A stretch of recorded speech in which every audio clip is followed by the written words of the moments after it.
Before we begin, we want to acknowledge that Down the Crooked Path is researched and recorded in Niagara Falls, Ontario, on the traditional territory of the Haudenosaunee, the Anishinaabe, and the Attawandaron. And the Mississauga of Credit First, this land has been home to Indigenous peoples for thousands of years, and we recognize their enduring connection. We are grateful to share these stories on their lands that carry their histories, and we encourage our listeners to reflect on the past, present, and future of the land they call home. Welcome, wanderers, to Journey Down the Crooked Path, a place where the stories are stranger, the shadows stretch longer, and the things that go bump in the night might just be listening. I'm Amanda Joy, your guide into the eerie, the forgotten, and the downright bizarre. Here, we step off the well-lit roads of Canadian Creepies and venture into the murky corners of history, folklore, and the unexplained, where the whispers grow louder and the truth is never quite what it seems. So let's take a deep breath, watch your step, and whatever you do, don't look back. Once you start down the crooked path, you never know what might follow. Haunted artifacts have long fascinated and terrified those who encounter them. These objects, often ordinary in appearance, carry with them a history of inexplicable events and eerie tales. From cursed paintings to possessed dolls, each artifact holds a unique and chilling story that defies logic and reason. In Canada, the number of such haunted artifacts is relatively few, making each discovery all the more intriguing and unsettling. Amongst these rare and mysterious objects is Mandy the Doll, nestled in the heart of British Columbia. At first glance, Mandy appears to be just another antique toy, with her cracked porcelain face and delicate features. However, those who come near her quickly realize that she is far from ordinary. There's an undeniable chill in the air, a sense of uneasy that grips anyone in her presence. Her eyes, seemingly lifeless, have an unsettling quality, as if they're silently watching and waiting. In a country where haunted artifacts are a rarity, Mandy the Doll stands out as one of the most infamous and chilling objects. Her presence continues to intrigue and terrify, drawing curious souls who seek to understand the mysteries she holds. Mandy is an antique porcelain doll, likely crafted in England and Germany between 1910 and 1920. Her delicate features include glass eyes, which many claim seem to follow visitors around the room. Her face is cracked, adding to her eerie appearance, and her expression is often described as perturbing. Mandy's clothing is aged and worn, reflecting her long story, and she carries a beloved stuffed lamb placed inside her case. The home of Mandy the Doll is the Quesnel and District Museum and Archives, a fascinating historical site in Quesnel, British Columbia, known for its rich collection of over 30,000 artifacts. The museum offers a glimpse into the region's past, from the Caribou Gold Rush to Indigenous heritage. But amongst its treasures, Mandy stands out, an antique porcelain doll with a frightening reputation. Beyond Mandy, visitors can explore C.D. Hoy's and C.S. Wing's portraits, hear stories from Chinese and First Nation elders, and uncover other mysterious relics that makes this museum a must-see location. Before Mandy arrived at the museum, she had a daunting history with her previous owner. The woman who donated Mandy had received the doll from her grandmother, who kept it locked away, tucked in a trunk, in the basement, for years. The grandmother reportedly felt uneasy about the doll and strange occurrences that surrounded it.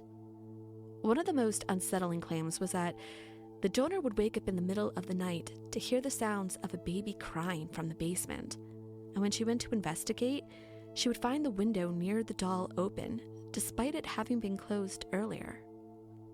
After donating Mandy to the museum, the eerie crying stopped, leading many to believe that the doll carried an unexplained energy. Mandy's arrival at the museum only deepened her legend. Staff reported objects moving, cameras malfunctioning, and even the stuffed lamb placed inside of her case mysteriously appearing outside of it. One of the most unsettling experiences reported by museum staff happened shortly after Mandy's arrival at the museum, when she was first photographed for the collection and was left out overnight in the museum's lab. The next morning, staff arrived to find the lab in complete disarray, as if a small child had thrown a temper tantrum. Papers scatters, objects moved, and a shivery silence hanging in the air. As it would seem, Mandy doesn't like to have her picture taken. There have been several strange occurrences involving cameras that have been witnessed by staff and visitors alike. One particularly eerie incident involved a local reporter who was developing photographs of Mandy in the museum's basement lab. As he worked, he suddenly heard footsteps upstairs, despite being alone in the building, and moments later, his contact sheet jammed in the machine, something that had never happened to him before. Another visitor attempted to videotape Mandy, only to find that the camera lights flickered on and off every 5 seconds. Strangely, when they pointed the camera at another exhibit, it functioned perfectly fine. Some visitors have reported photos of Mandy turning out blurry or distorted, even when taken with high-quality cameras, and others claim that their devices just malfunction entirely, refusing to capture an image of the doll. Whether it's a trick of the light or something more paranormal, Mandy continues to leave her mark on those who try to photograph her. And it isn't just Mandy that causes paranormal fascination.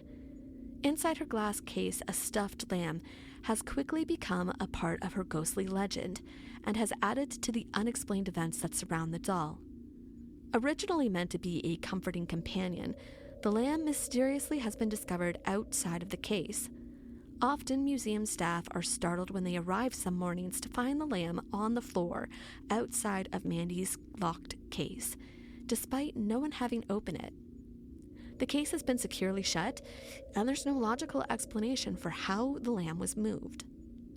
Some believe that Mandy doesn't want the doll in her case, while others speculate that it's a playful act, perhaps a sign that the doll has a mischievous spirit. Whatever the reason, the incidents only deepen the mystery surrounding Mandy, leaving staff with more questions than answers. Some dismiss it as a coincidence, while others couldn't shake the feeling that something otherworldly was at play. While staff and visitors are most likely to experience Mandy's playful ghostly antics, they aren't the only ones. Paranormal investigators who come to study her quickly realize that there's something about the doll that defies explanation.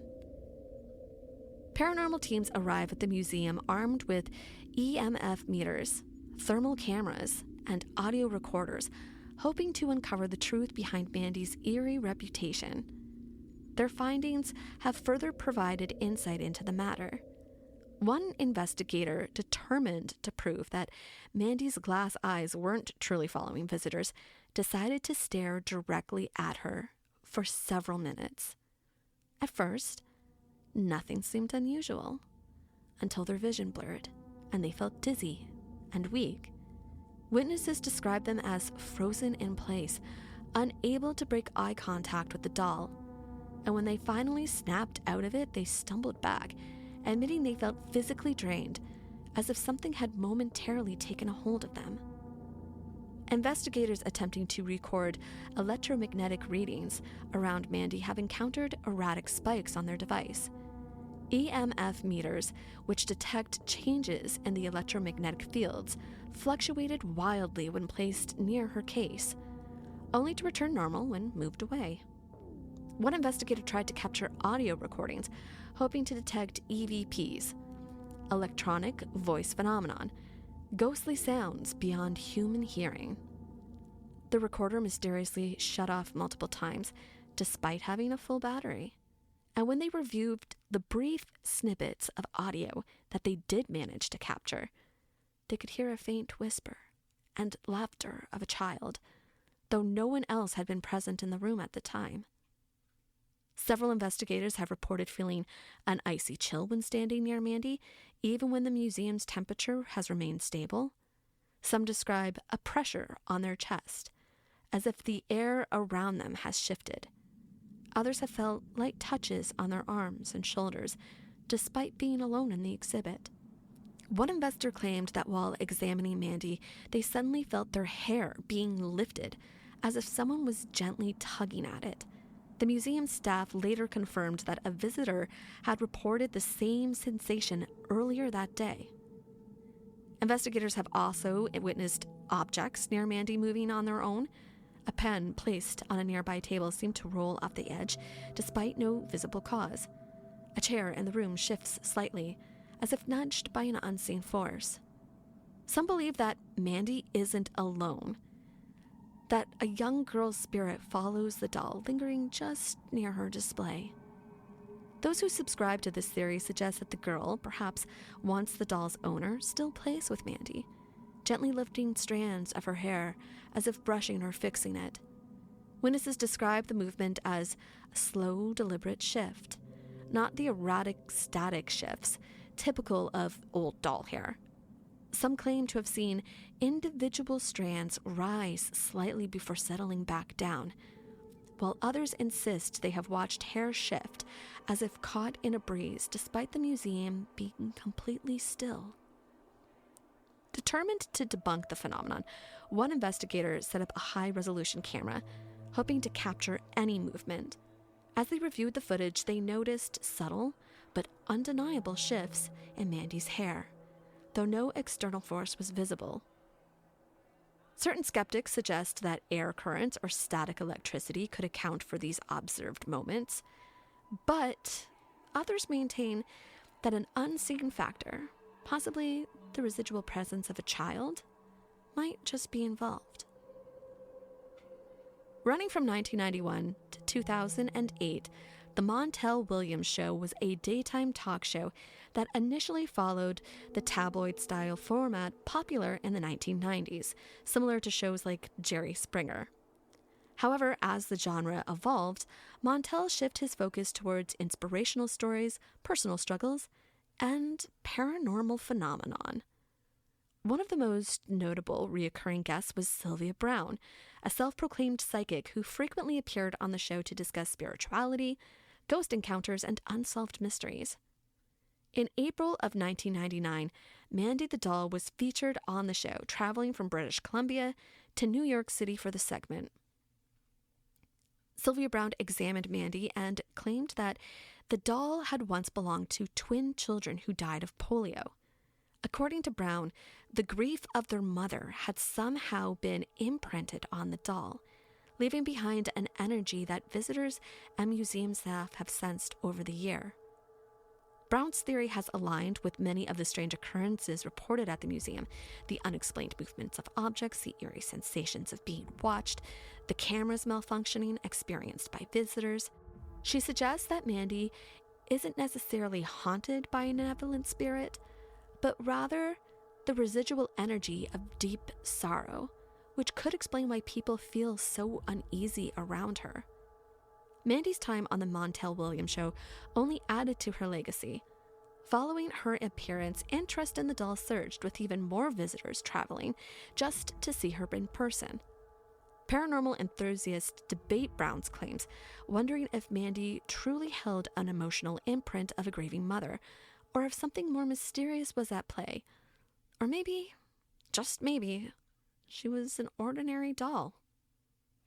Even today, Mandy remains one of the most talked about haunted dolls in Canada, and her moment in the spotlight on national television cemented her place in the paranormal history.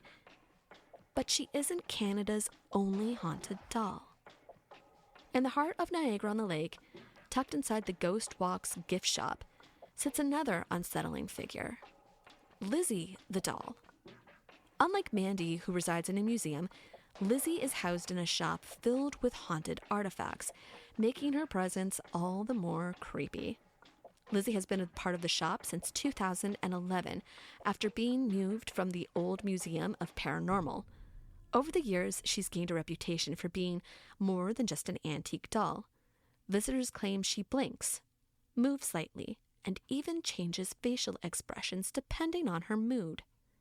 Some believe that she carries an energy imprint, absorbing emotions from those who interact with her, much like other haunted dolls that seem to hold on to the past. One of the most chilling aspects of Lizzie is the way she watches people. Many visitors have reported feeling an uneasiness in her presence, as if her porcelain eyes are following them around the room. Some have even claimed that her expressions subtly shift, appearing calm one moment and then disturbed the next. Lizzie's legend has grown over the years, with paranormal enthusiasts eager to experience her unsettling presence firsthand. Some visitors have attempted to photograph her, only to find the camera malfunctions or captures distorted images. Others have reported feeling cold spots near her display, despite the shop being a warm and well-insulated place. The Ghost Walks gift shop is located at 127 Queen Street and is known for its collection of haunted artifacts, including post-mortem photos, spirit portraits, and death masks. But Lizzie remains one of its most talked about items, drawing in those who are curious and brave enough to stand before her. Whether she's truly haunted or simply subject to eerie coincidences, Lizzie continues to intrigue those who visit her. And much like Mandy, she reminds us that some dolls are more than just childhood relics. They carry stories, energies, and perhaps even spirits from another time. There is something undeniably fear-provoking about dolls. When they were originally created as innocent playthings, meant to be a comfort for a child, serve as miniature representations of people, they have long been associated with fear, superstition, and the supernatural. But why? What is it about dolls, especially haunted ones, that unsettle us so deeply? The fear of dolls isn't new. Many cultures have long believed that dolls could hold spirits, act as vessels for supernatural forces, and even come to life under certain conditions. In Japan, for example, there is a legend of the okuku, a doll said to be possessed by the spirit of a young girl, and according to the story, the doll's hair grows on its own, despite being regularly trimmed.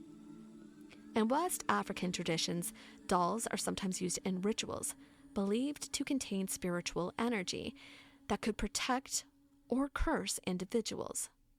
Even in European folklore, dolls are often linked to witchcraft. Some believed that dolls could be used as effigies, allowing witches to manipulate people from a distance. This idea evolved from the concept of voodoo dolls, which became popularized in horror stories and films. Of course, modern horror films have only amplified the fears about dolls, from Chucky in Child's Play to Annabelle in The Conjuring. Haunted dolls have become a staple of horror storytelling. The films reinforce the ideas that dolls can be possessed, malevolent, or capable of movement, making them even more terrifying in the public imagination. Even outside of horror, dolls have been used in paranormal investigations, with reports of them moving on their own, whispering, and even changing facial expressions. Whether these claims are real or simply the result of psychological suggestion, they continue to fuel the fascination and fear that surrounds haunted dolls. From a psychological standpoint, the fear of dolls is often linked to pediophobia, a specific phobia that relates to humanoid figures.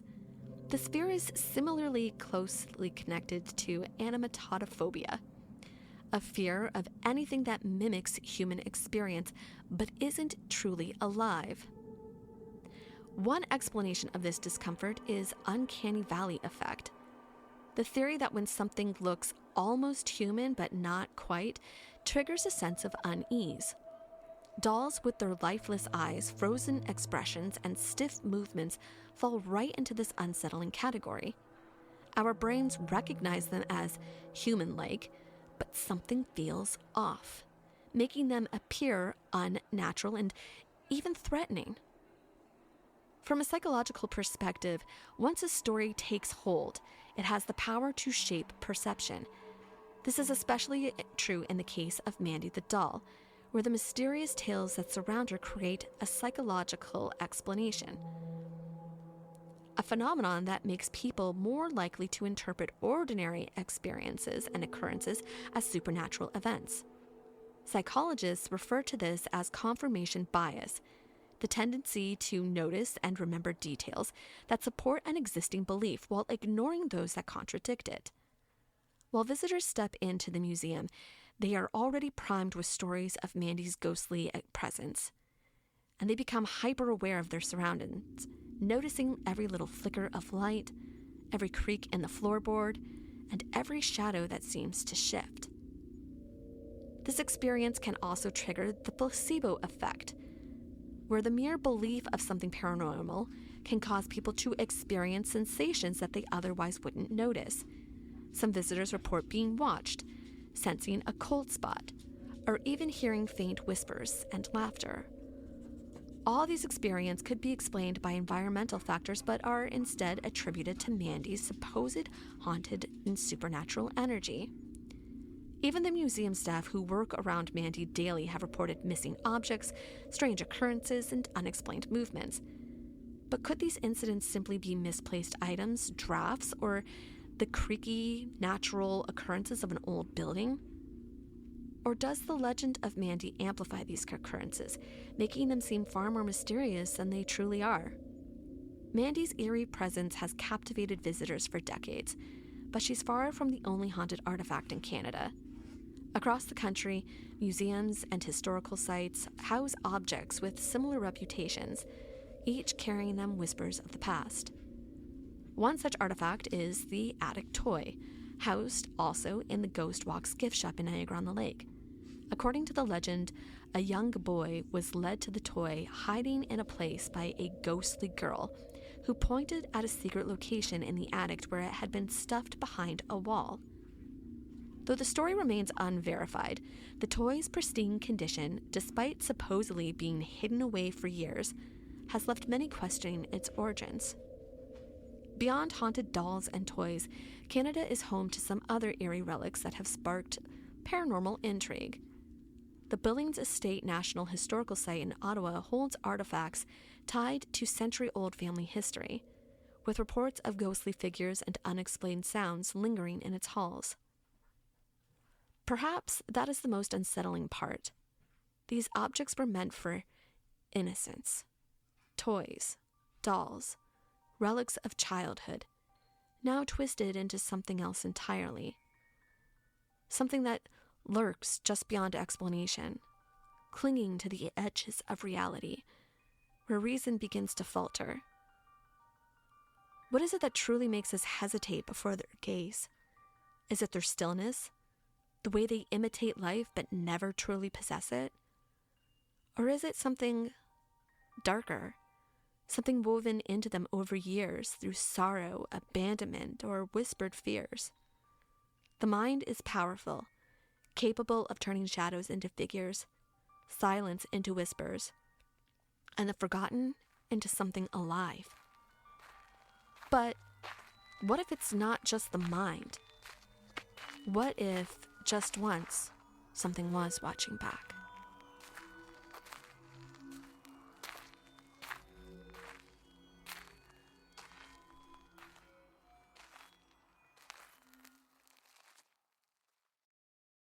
That was an eerie journey down the crooked path with Amanda. How cool was that? If you loved it, don't forget to follow Down the Crooked Path on Instagram and TikTok. Amanda shares some really fun interactive content over there, and trust me, it gets even creepier. Down the Crooked Path is our sister podcast, and you can catch new episodes every Thursday wherever you get your podcasts.